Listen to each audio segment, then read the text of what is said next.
Shalom, selamat berjumpa kembali di Suara Gembala bersama saya Pendeta Agripa Seli.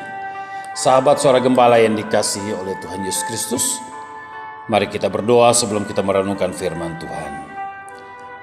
Damai sejahtera dari Allah Bapa yang melampaui segala akal dan pikiranmu, menerangi hati dan pikiran melalui Roh Kudus dalam Kristus Yesus Sang Firman Allah yang hidup. Amin. Firman Tuhan yang menjadi renungan kita hari ini terambil dari Lukas pasal 5 ayat 1 sampai dengan ayat yang ke-11. Namun saya hanya membacakan ayat 1 sampai dengan ayat yang ke-4. Pada suatu kali Yesus berdiri di pantai Danau Genesaret, sedang orang banyak mengerumuni dia hendak mendengarkan firman Allah. Ia melihat dua perahu di tepi pantai, nelayan-nelayannya telah turun dan sedang membasuh jalannya. Ia naik ke dalam salah satu perahu itu, yaitu perahu Simon, dan menyuruh dia supaya menolakkan perahunya sedikit jauh dari pantai. Lalu ia duduk dan mengajar orang banyak dari atas perahu. Setelah selesai berbicara, ia berkata kepada Simon, "Bertolaklah ke tempat yang dalam dan tebarkanlah jalamu untuk menangkap ikan." Sahabat Suara Gembala yang dikasihi oleh Tuhan, tema kita hari ini adalah dipilih untuk diberkati. Saudara, kisah penjala ikan menjadi penjala manusia seringkali dihotbahkan oleh para pengkhotbah. Dan mungkin saudara termasuk salah satu orang yang pernah menghotbahkan teks ini. Namun pagi ini mari kita sama-sama melihat kebenaran firman Tuhan ini. Bagaimana sebelum Tuhan menyatakan kemuliaannya bagi Simon dan teman-temannya, Tuhan Yesus ingin menjawab dan memenuhi apa yang menjadi kerinduan banyak orang yang hadir saat Yesus berada di pantai Danau Genesaret. Alkitab berkata pada satu kali Yesus berdiri di pantai Danau Genesaret, sedang orang banyak mengerumuni dia hendak mendengarkan firman Allah. Saudara, orang-orang datang dari berbagai tempat untuk mendengarkan firman Allah. Ada satu kehausan yang dalam akan kebenaran firman Tuhan yang membuat orang rindu akan Tuhan, rindu mencari Tuhan, dan rindu untuk menikmati firman Tuhan. Untuk itu sebelum Tuhan Yesus memenuhi apa yang menjadi kebutuhan Petrus dan teman-temannya, maka terlebih dahulu ia memenuhi apa yang menjadi kebutuhan banyak orang. Saudara, untuk memenuhi apa yang menjadi kebutuhan banyak orang ini, maka Yesus juga membutuhkan orang lain.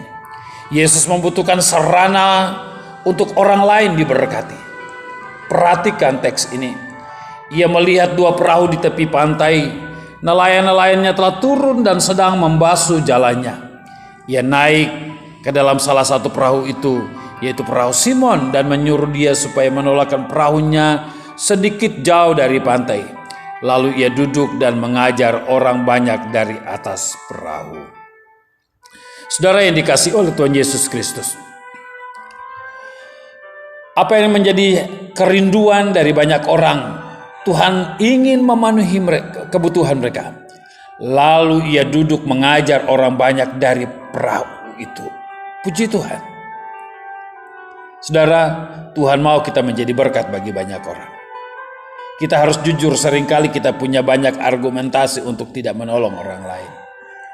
Kita merasa capek, letih, dan masih banyak alasan-alasan yang lain yang dapat kita ajukan, sehingga membuat kita tidak bisa menolong orang lain. Secara logika berpikir, kalau kita melihat apa yang terjadi dalam kehidupan para murid-murid ini, memang mereka capek. Mereka tentunya letih. Simon dan teman-temannya capek karena sepanjang malam mereka bekerja keras, dan waktunya adalah mereka harus segera membereskan peralatan mereka dan pulang ke rumah untuk beristirahat. Justru dalam kondisi sama seperti itu, Tuhan mau menyatakan sesuatu bagi mereka. Namun terlebih dahulu, mereka harus bersedia untuk menjadi berkat bagi orang lain. Puji Tuhan. Setelah orang puas mendengar firman Tuhan, maka kini giliran Petrus untuk diberkati. Tuhan Yesus berkata kepada Petrus, "Bertolaklah ke tempat yang dalam dan tebarkanlah jalamu untuk menangkap ikan." Saudara, perhatikan teks ini. Tuhan Yesus berkata, "Bertolaklah ke tempat yang dalam dan tebarkanlah jalamu untuk menangkap ikan." Tuhan tidak berkata untuk mencari ikan, tetapi untuk menangkap ikan.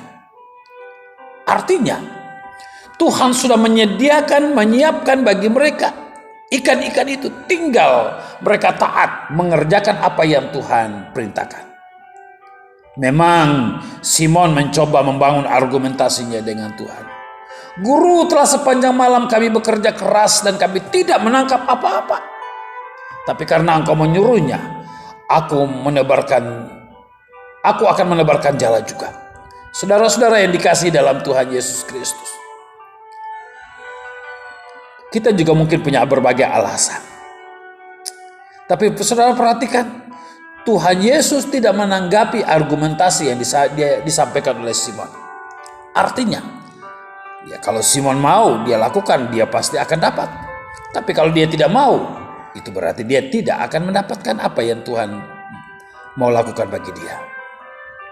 Sahabat Suara Gembala yang dikasihi Tuhan Yesus, Alkitab menjelaskan kepada kita dalam ayat 6 sampai dengan ayat yang ke-7. Setelah mereka melakukannya, mereka menangkap sejumlah besar ikan sehingga jala mereka mulai koyak. Lalu mereka memberi isyarat kepada teman-temannya di perahu yang lain supaya mereka datang membantunya, dan mereka itu datang lalu mereka bersama-sama mengisi kedua perahu itu dengan ikan hingga hampir tenggelam. Saudara, luar biasa. Mereka pergi satu perahu, tapi pulang dengan dua perahu dengan isi ikan yang luar biasa. Yang menjadi pertanyaan buat kita hari ini adalah, maukah saudara menjadi berkat bagi orang lain? Jangan ajukan argumentasimu kepada Tuhan kalau Tuhan mau pakai saudara. Jangan ajukan argumentasimu kalau saudara mau diberkati oleh Tuhan. Yang Tuhan mau adalah taat, lakukan apa yang Tuhan mau. Yang Tuhan mau adalah lakukanlah apa yang Tuhan kehendaki dalam kehidupanmu. Maka Tuhan akan melakukan jauh melebihi dari apa yang engkau butuhkan hari ini. Tuhan Yesus memberkati saudara-saudara sekalian. Amin. Ya Tuhan, ajar kami untuk taat melakukan firman-Mu. Ajar kami untuk taat melakukan kebenaran-Mu Tuhan. Sehingga melalui kehidupan kami orang lain diberkati oleh Tuhan. Terima kasih Bapa. Biarlah kasih karunia dan damai sejahtera dari Allah Bapa, kasih dari Tuhan Yesus Kristus dan persekutuan dengan Roh Kudus menguatkan dan meneguhkan kami untuk melakukan kebenaran firman Tuhan hari ini sampai selama-lamanya. Amin. Tuhan Yesus memberkati saudara-saudara sekalian. Shalom.